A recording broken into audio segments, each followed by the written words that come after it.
Okay, so thank you. The great news is I'm here for 5 minutes. I'm going to take you through UK cooperative renewable energy. Easy. Just a little bit about Energy for All. We have 22 co-ops, 13,200 members. We've raised £40 million in shares, or euros as we say these days, and £10 million of debt. We have hydro, wind, solar, heat, and Paul, who's one of our really fantastic people, is going to show a little bit about one of our projects.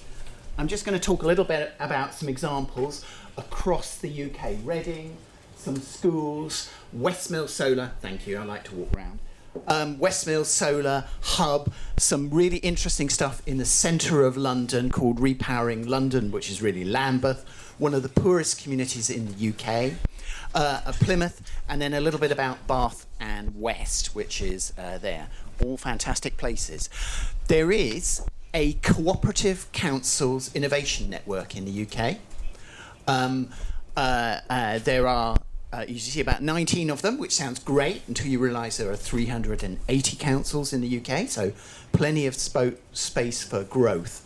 But these are councils that are committed to working in cooperative ways and working with communities. Really interesting that 3 of the examples that we've got are from councils in that group.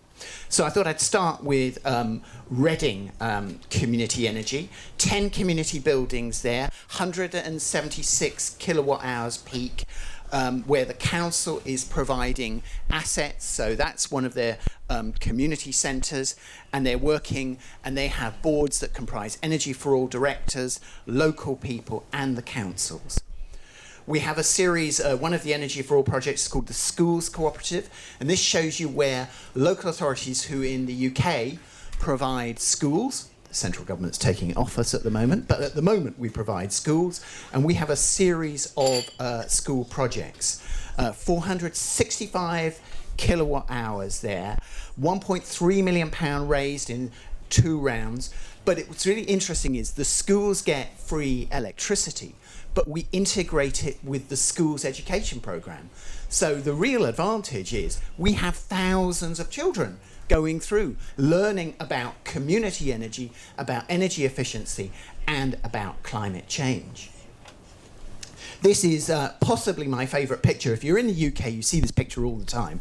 The only drawback is if you were to there's 5 turbines, and that's Westmill Wind, of which I'm a director, and Westmill Solar, I happen to be a director of this as well. That was, when it was built, Britain's first largest solar community project. For a short time, it was the world's largest solar project. That is the landowner and his wife, who worked incredibly hard. It was a £16 million project when it was built. It was built very early on. We were unusual. We raised from a council pension fund £12.5 million to help finance it. The rest of the money was raised by 1,600 shareholders. And that site, the wind farm, was a 15-year planning battle. But how things changed when it was built and it was established, and the council having only voted by 1 casting vote to actually create the project, now runs a 2-week long eco week. We've had over 10,000 visitors to the site. We have colleges from all across Oxfordshire, as far as Korea, Japan, a whole series of other countries. Really fantastic sort of sign. And then this I just thought was a really interesting, because one of the speakers earlier talked about where money goes, and I did this partly just to practice drawing together things, but here are local citizens. I called them investors before I met Dirk. They're citizens. Here's the co-op, and the traditional model, money goes straight out of the economy. This shows how money circles around the economy. I won't, you'll be pleased to know, go through all of it. But there's the pension fund. Here's a charity that we support, which has just created something else called Energy Local, a virtual smart grid, one of the first in the UK. Here is the electricity suppliers. and then it goes round. People buy more of their electricity from the electricity suppliers. So you can see how that goes. 5 minutes, keep going. This is the low carbon hub. This is Oxford, 38 projects across here, large employers. This is Orchard Field School. 39% of the school's needs comes from that, 85,000 kilowatt hours. They produce the People's Power Station. Oxfordshire is also a home of automotive industry.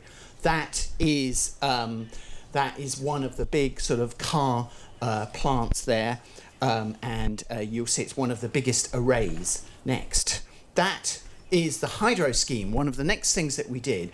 That is in part of Low Carbon West Oxford, a community hydro scheme. It is about 100 metres from the first power station that was in Oxford, which was a coal-fired power station in the centre of town. We do tours. Next one.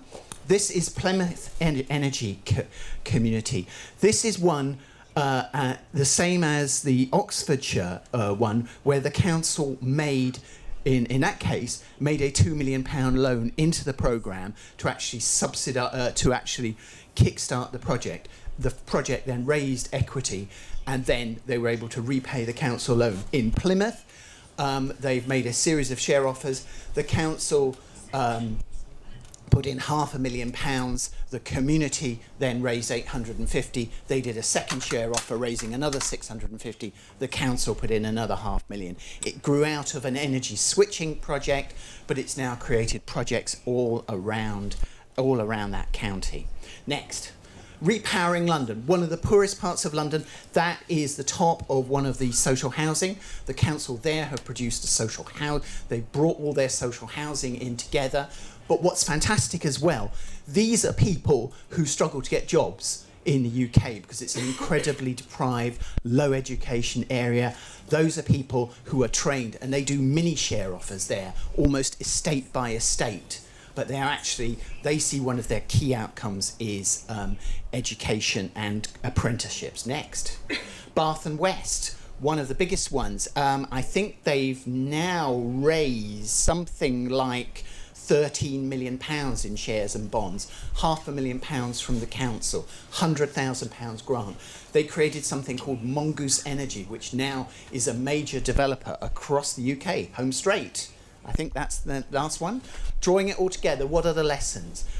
Some councils can provide loans. We can access pension funds, but you need to be big enough. We did an ODU development exercise, so we then didn't have the likes of ADF or British Gas in the UK coming in and trying to turn over the contracts. The councils have offered the buildings.